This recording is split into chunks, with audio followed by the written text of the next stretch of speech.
Okay, so I'm going to try this again. The first time, the audio didn't record on my microphone, but it recorded on video. So this is my first time trying to do both. Bear with me. Okay, let's see. Today on episode 61, I want to talk to you about how to deal with that one student you've been battling with all year, as well as how to be more proactive in the future so that you can deal with those types of students head on. And then I'm going to put a marker here because then this is where I'm going to put the intro music. Now, I decided to try something different in terms of where I'm going to put the intro, so it might be jarring to you. I was listening to a podcast on podcasting, very meta, and they said that you shouldn't start with the music right away. So I was like, okay, I won't start with the music because Google is now transcribing podcasts and then they're using that in their searches, which I think is amazing. So yeah, that's what I'm going to do. Okay, so the next part,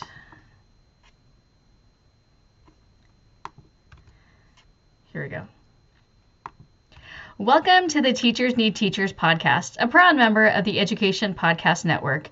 I'm your host, Kim Lepre, and this is the podcast for new and beginning teachers who don't want to just survive their first few years, but actually thrive. Now, before I dive into episode 61, I want to give you some updates on what I'm doing with the podcast. Now, I doubt you guys think that it's just one linear process from start to finish.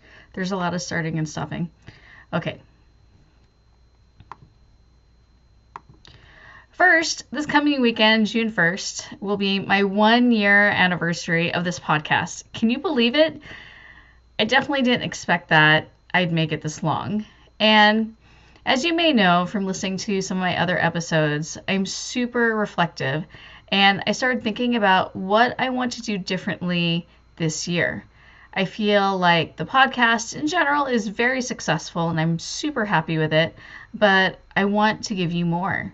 You know that I already like to share everything I know, not only on the podcast, but also, with like my end of the year Sanity Saver course.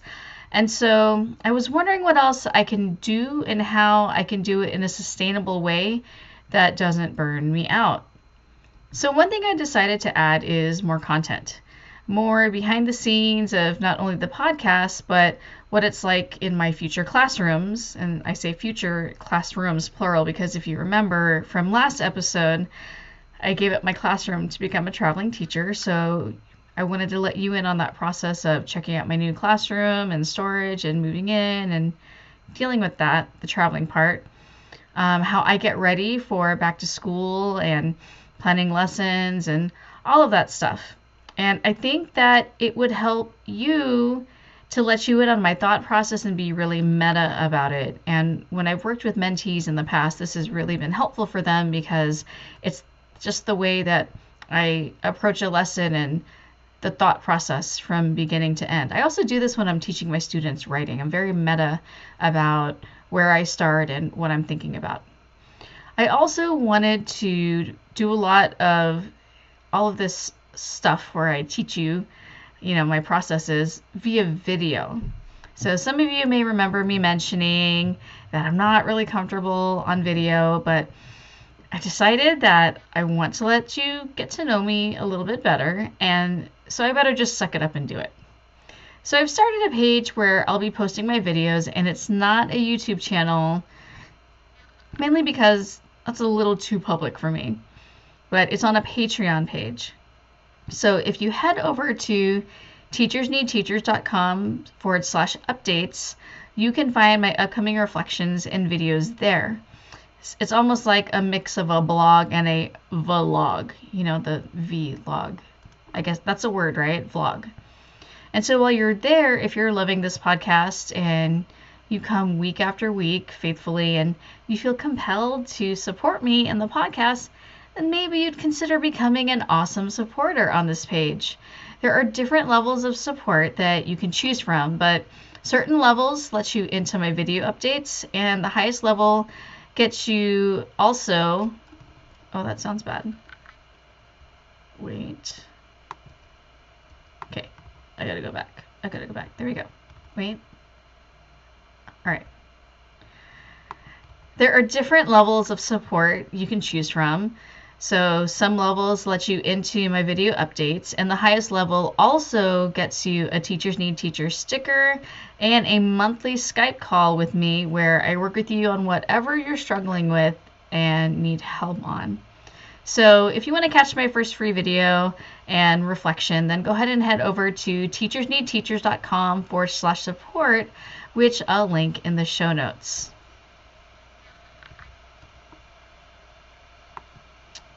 The marker, and that's where I drop those little podcast bumpers about other podcasts on the Education Podcast Network. I don't know if you know what I'm talking about.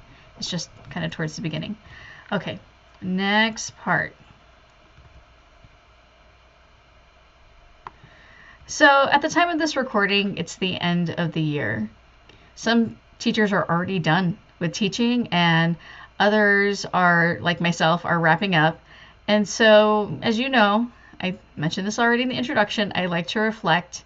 And so I want us to reflect on how our interactions with our students have been. And from reading in different Facebook groups, it's definitely a mixed bag. And some of us are really struggling and are having some really negative interactions with either, that one student or maybe a group of students. So something I want you to think about. What's the ratio of exasperation to inspiration? It's important to be honest about why you've been exasperated this year. Could it be maybe a misunderstanding with that one student, or maybe that one student has a group of friends and there's multiple of those students? I know of many teachers who will peg a student as a troublemaker and never give them a chance for the rest of the school year. And they see that student through tainted lenses, and therefore the student can do nothing right. And guess what? At that point, the student knows this and sees no reason to improve their behavior. It basically becomes a self-fulfilling prophecy. And I'm not going to lie, it's hard to get past someone who annoys you, whether it's a child or an adult.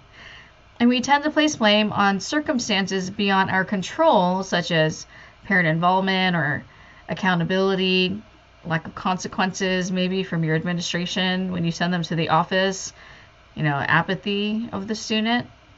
But what did we do to mitigate those circumstances? How have we tried to repair the relationship in order to get a different outcome? So you may be thinking, all right, everyone was tough on me growing up and I turned out okay. Be that as it may, not everyone will have the grit to get past that like you. Many will continue to live life feeling like a failure, being overly defensive, blaming everyone else for their problems, and a lot of times using unhealthy ways to cope with what their life has become. And, sure, that student may have parents that also let them get away with everything. I have a lot of students at this school that suffer from that. Or even worse, I think their parents aren't around to even pay attention to them. And so therefore they need it from you, whether that attention is positive or negative. Or, and I've had several of this, they're being raised by elderly and tired grandparents who don't have the energy to discipline them. So there's not really the boundaries that kids need in order to learn proper behaviors. And maybe the student is a frequent flyer to the principal's office, and it seems like they have detention every day. They show up to your class with nothing more than a bad attitude, and is possibly an instigator of other bad behaviors from other students. Does this sound familiar to you? But the only way to really make change, especially in your classroom, is to be the change. I know that sounds cheesy, but it starts with you. You have to be different than every other adult that has branded that student as less than worthy. And you have to prove it with your actions, not just your words. This means that When they screw up time and time again, you need to forgive them. You need to ditch the judgmental and disappointed tone or looks at them. You're not going to humiliate them in front of the whole class. And any consequences that will be given are going to be very matter of fact, but also are going to be followed up with a private discussion on why you had to do it. So for example, I have a student who has ADHD and is a bit off the wall and can at times really test my patience. And I don't know if I'm just a glutton for misery and pain, but I seat the student right in front of me always. Now, it's not always in the same seat, but I have 3 groups that are directly in front of me, and the student is always there.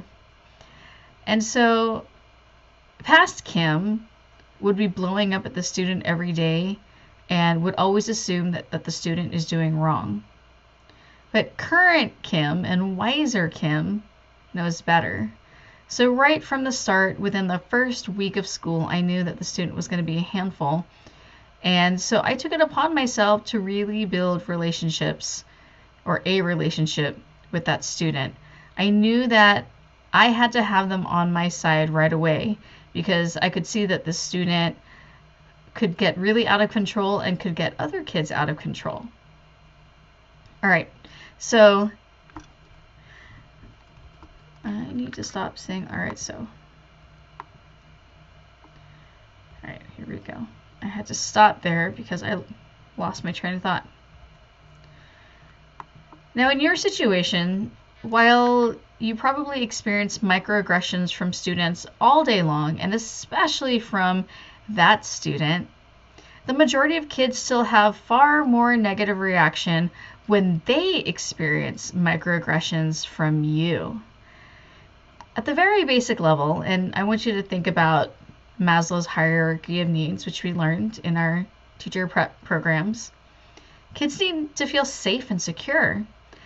But how can they feel safe and secure in your class if they're always in fear of being yelled at, of being put in timeout, of getting an angry look from you? How can that student give you their all if this is their reality all day, every day? And you can bet that they're probably getting something like this at home as well. And if it's at the secondary level, they're probably getting it from most of their teachers. And if you remember with the hierarchy, the next level up is a feeling of belonging. So when you single them out, you basically kill that sense of belonging. Those students are humiliated, ostracized, and they feel less worthy.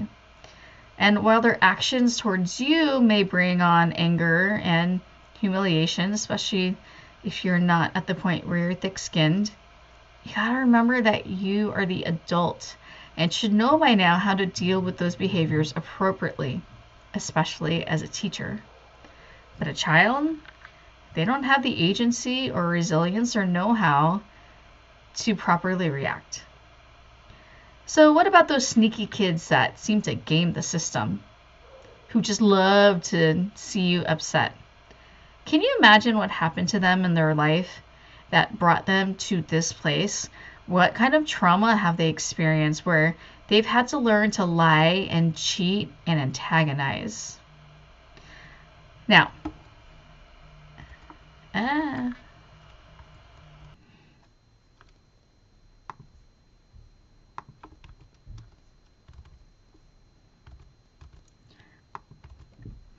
Now, I know it's the end of the school year, and you're probably thinking, Kim, why are you just telling me this now? I need to know about this stuff earlier in the year. Here's the thing. It may be too late to repair those relationships with those students or that student, but it's actually the perfect time to think about how you'll handle it differently next year. Because almost every year you will have some version of that student, and sometimes several of them. So let's think about the interactions with this student. The times they misbehaved, the consequences you gave, how you reacted when they acted up during a lesson, the words you used when describing their behavior to their parents, like in an email or a phone call, all of that. how could you have used those opportunities to repair or strengthen your relationship with that student? I mean, sometimes we get in our mind that there's nothing we can do but survive this school year. And we allow ourselves to get an emotional response when we see them even walk into our room because we know they're going to push our buttons, and they do. But remember, you're the adult here. You don't have to like the student, but you need to provide them with the same compassion and empathy that you do for the rest of your students. They deserve the same education in a safe environment. Your constant your constant wrath is not that ideal environment. And whether or not you believe it, they deserve a chance every day to repair that broken relationship with you. Okay? Now, I'm going to fully admit, guys, that I used to let those students annoy the crap out of me. I'd see them come in and I'd feel this sense of dread. Even before they came in, actually, it'd be like, oh, third period, so-and-so is coming. And it would actually taint my mood for the rest of the period. And that's pretty unfair to the rest of the class, right? And my attitude towards that student didn't improve the way that they acted towards me. If anything, they dug in their heels even more and became a constant problem. So it was like we were feeding off each other's loathing. And who wants that?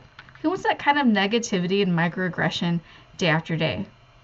So I decided to put on my big girl pants and force myself to be patient with them. I'd ask them nicely to start an assignment. And if they wouldn't start, I'd say, how about doing just number 1? I'll be back to check on you.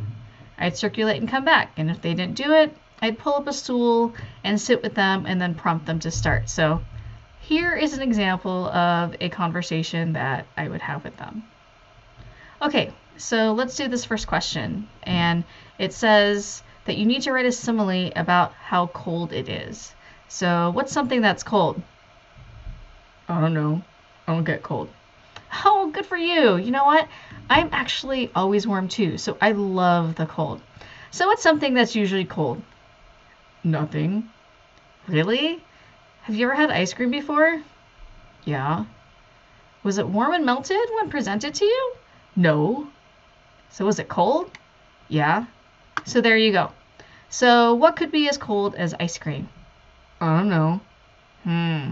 All right. So here's what I want you to write down. I want you to write down, the sun is as cold as ice cream. And at this point, the student is looking at me and sighing. No, really, right there. Write down, the sun is as cold as ice cream. Let's go. Start writing. But the sun isn't cold. It's hot. Oh, whoops. Okay, well, then what's as cold as ice cream? Snow. Well, snow is basically flavorless ice cream.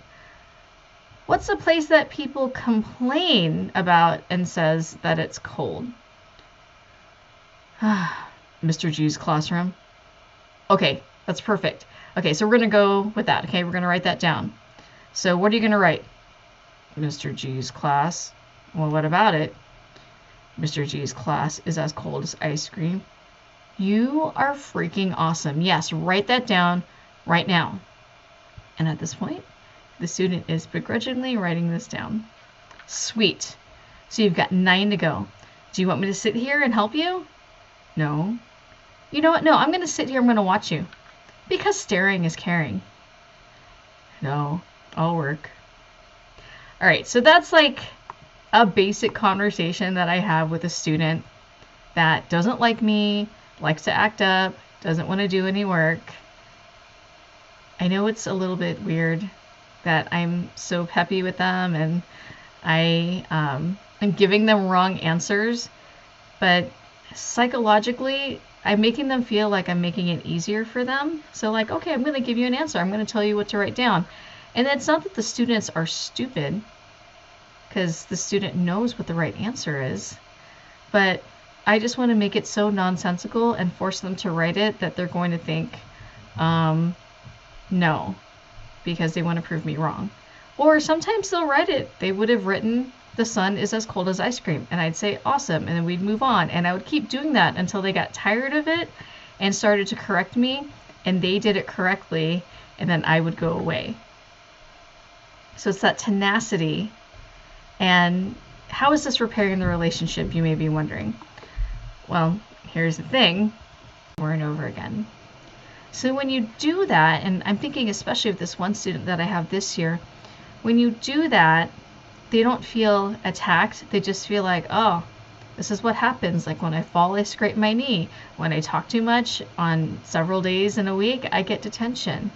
And it makes them think about the cause and effect of their behavior.